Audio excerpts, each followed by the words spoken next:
Un petit aller-retour dans la poêle, et là c'est super. Et tu mets 1 ou 2 œufs à côté, un petit canon de rouge, mon pauvre, mais on est les rois du pétrole avec le jambon. Moi, le jambon de Bayonne, je l'aime le matin au petit déjeuner, le midi, au goûter, le soir.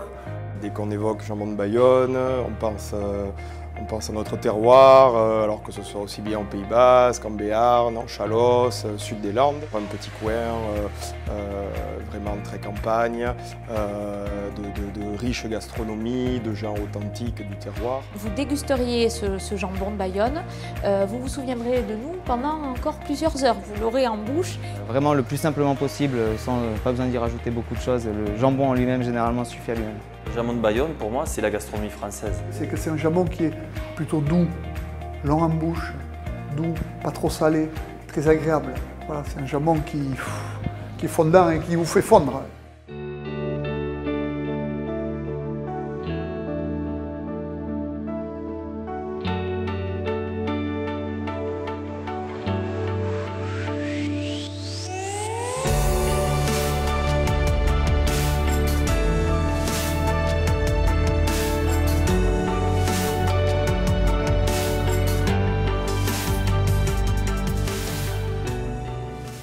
Le cochon était très bien traité dans la maison, il ne fallait pas de stress. Le cochon, on le caressait, on lui donnait à manger le matin et le soir, souvent on le laissait en liberté. J'ai même moi vu un cochon chez nous qui avait été dans la chambre de ma grand-mère, il avait tiré les édredons, il était couché dans les édredons. Ça faisait partie de la famille, c'est tout.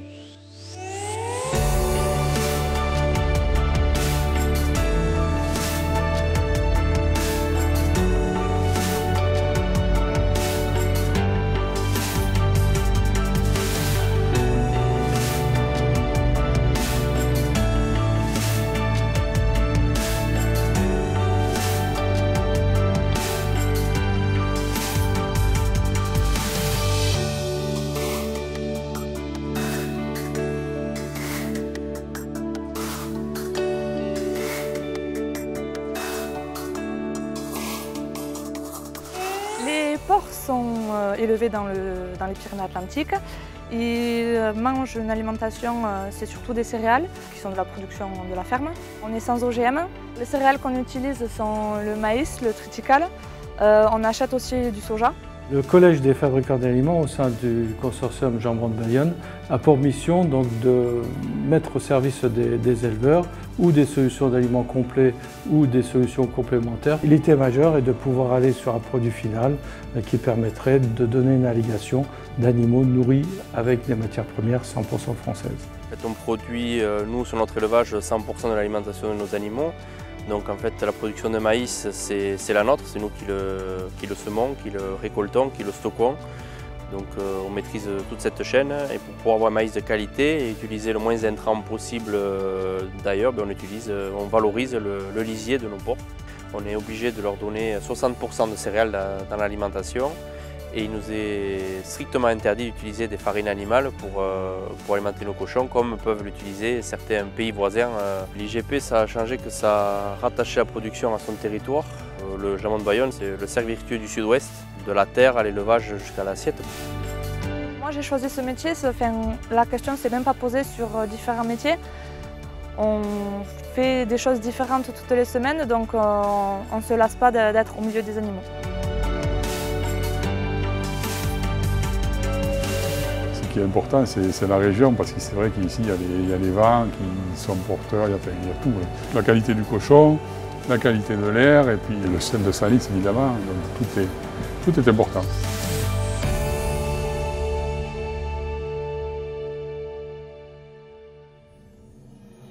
Il existe de nombreuses légendes sur le jambon de Bayonne. La plus célèbre est celle de Gaston Phébus qui, au XIVe siècle, a blessé un sanglier lors d'une partie de chasse. Quelque temps plus tard, il a été retrouvé dans un marais boueux à Salis et il était en parfait état de conservation avec des soies recouvertes de sel. Les chasseurs l'ont goûté, ils l'ont trouvé excellent et c'est comme ça qu'est née la légende du jambon de Bayonne.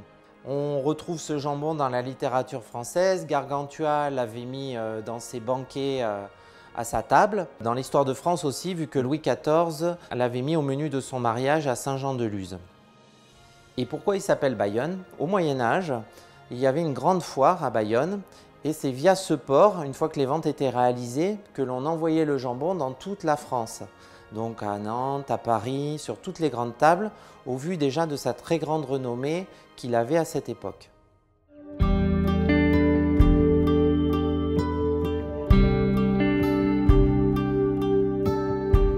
La Salisse est exploitée depuis le temps des Romains. C'est ce qui a justement fait la notoriété de la ville et la richesse de la ville. Le mode de fabrication reste à peu près identique, étant donné qu'on travaille toujours avec des poêles à sel à ciel ouvert, chose que les industriels ne font plus. L'eau est chauffée à 83 degrés et on fabrique le sel par évaporation. Et ça se fait naturellement sans aucun ajout de produits chimiques. C'est du sel qui est sous terre, justement, qui est là depuis des millions d'années. C'est un sel qui est très très pur et qui est naturellement blanc. On le frotte à la main, tout simplement, on le caresse. On le caresse. On le frotte pas fortement, on le caresse et on lui met du sel dessus et on le met au saloir. Le sel pour saler les jambons de Bayonne doit exclusivement provenir de la saline de Salisse de Béarn. La particularité de ce sel, c'est que c'est un sel de source, puisque le jambon de Bayonne est le seul jambon européen à être salé avec du sel de source.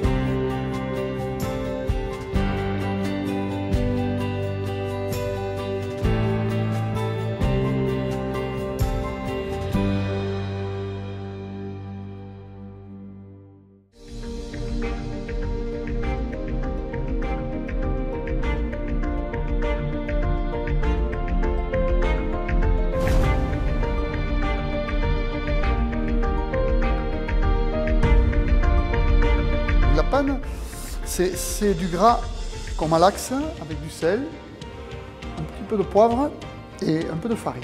Ça protège le jambon et ça homogénise le séchage. Ce magnifique jambon qui commence à avoir, qui a 10 mois, donc il a encore un certain temps à passer, mais déjà on voit la couleur, il a pris une belle couleur. Il faut que le rouge soit bien vif, un peu bordeaux, voilà, il faut que ça commence à arriver sur le bordeaux. Et donc quand on les contrôle, on a des endroits stratégiques, donc avec cette sonde, on arrive à savoir s'il faut les affiner un peu plus longtemps, un peu moins longtemps. Les jambons, on les contrôle tous un par un. Ce sont des produits vivants, ils peuvent réagir des fois différemment. Donc celui-là, je pense que c'est un jambon que je vais amener jusqu'à 14 mois parce qu'il est quand même beau. Donc on va l'amener un peu plus loin en affinage. L'intérêt de l'affinage, c'est vraiment de terminer le produit. L'idée, c'est que là, on reproduit la phase de l'été et donner vraiment de la flaveur, de la rondeur en bouche au jambon de Bayonne. Ce petit goût fruité, certains parlent d'un arrière-goût de noisette. C'est à ce moment-là que ce goût-là vient. Aujourd'hui, beaucoup de gens connaissent les vertus qualitatives de l'huile d'olive. Mais peu de consommateurs sont avertis sur le fait que le gras du jambon de Bayonne possède les mêmes vertus qualitatives et gustatives. La plupart de nos clients le trouvent tendre, goûtu, mais pas trop salé justement. Ça va faire partie de sa qualité. Il faut du temps, il faut de la patience, il faut de la passion, il faut l'aimer.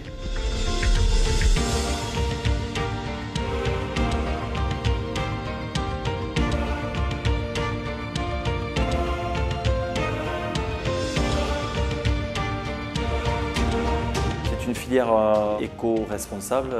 Tous les acteurs de la filière vont dans le même sens et respectent beaucoup de valeurs, que ce soit au niveau du respect de l'animal, de l'environnement et du produit et du consommateur bien sûr.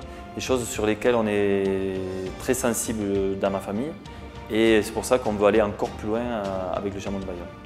Pour les prochaines années, l'exportation constitue un enjeu très important pour l'économie du jambon de Bayonne. La gastronomie française a une très bonne image au niveau mondial et le jambon de Bayonne, avec son évolution qualitative, s'insère parfaitement dans cette image haut de gamme. On s'est lancé sur ce marché américain, on commence à toucher les premiers résultats de nos démarches et on est assez fiers aujourd'hui d'aller présenter notre jambon de Bayonne à New York, à San Francisco. Et puis demain, on envisage de vendre notre jambon de Bayonne au Japon où la gastronomie française est très appréciée. Pour eux, c'est justement une part de la gastronomie française qu'ils importent avec le jambon de Bayonne. Petit à petit, il y a une notoriété qui s'installe Et on peut dire que la France aussi a un grand jambon avec le jambon de Bayonne. Certains sont toujours un petit peu inquiets parce que quand ils achètent un jambon de Bayonne, on a presque l'impression qu'ils ont un petit peu de l'or entre les mains. J'en vois vraiment que c'est les gens qui ont un certain âge, qui aiment avoir du gras et des choses un peu moelleuses, même tranchées épais, vous voyez. Et les jeunes, voilà, les jeunes par contre, on est dans la chiffonnade, bien dégraissée, toute fine, sur la petite planche à l'apéritif. Voilà, on n'aime plus trancher la grosse tranche de jambon. On va faire un filet mignon de porc, rôti, et avec ceci, on fera un petit confit de jambon de Bayonne. Donc là, on commence par oignons et échalotes. On peut y ajouter le jambon. Là, le but maintenant, il faut laisser toute petite coloration légère, venir marquer le jambon en cuisson, ça va venir faire sortir ce côté salé du jambon. Là, il y a juste à tailler 2-3 pommes de terre, des tomates cerises coupées en deux et des piments béarnais. Et la sauce, très simple aussi, c'est une échalote, un oignon ciselé, avec un petit peu de jambon et du persil haché. À la maison, juste poêlé. Et dans un four, suivant l'épaisseur, 10-12 minutes à 160 degrés. Et ils arriveront à avoir un mignon de qualité, bien cuit. Et bon, ça reste une viande quand même très très moelleuse.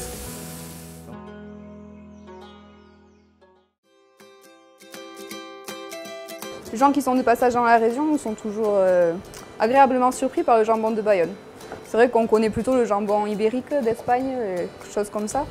Ils ne se disent pas qu'on a du si bon jambon dans la région, quoi. Et ceux qui le connaissent redécouvrent à chaque fois qu'ils le mangent. Même s'ils le connaissent, ils sont toujours très satisfaits. Donc pour élaborer la tartine de jambon, on va simplement éplucher une gousse d'ail. Et on va venir frotter le pain avec un peu d'ail. La tomate fraîche, bien juteuse. On a aussi un peu d'huile d'olive. On va mettre notre jambon dessus en chiffonnade pour faire un peu de volume.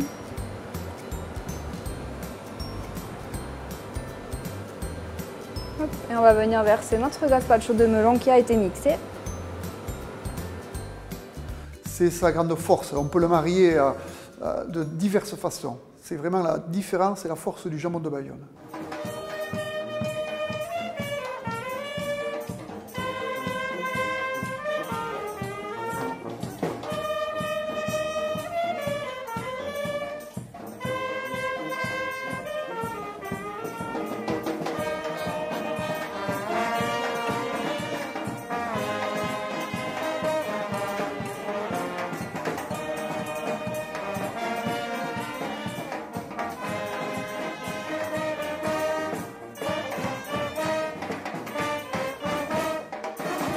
Le jambon, c'est le fleuron de la charcuterie du Sud-Ouest.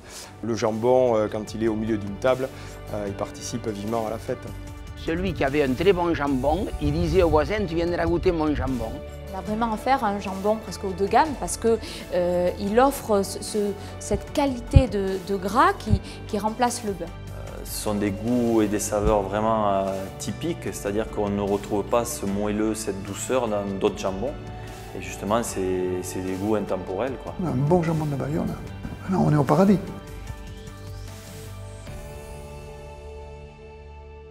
C'est très bon. Le gras est très bon. La mâche est impeccable. Et pas trop sec. Il est juste comme il faut pour moi. Ça, il faut le laisser un peu tourner dans la bouche pour qu'il exprime toute sa saveur. Mais il est très bon. Il est très bien gras, il se colle. Donc quelque chose qui est très bien pour les jambons.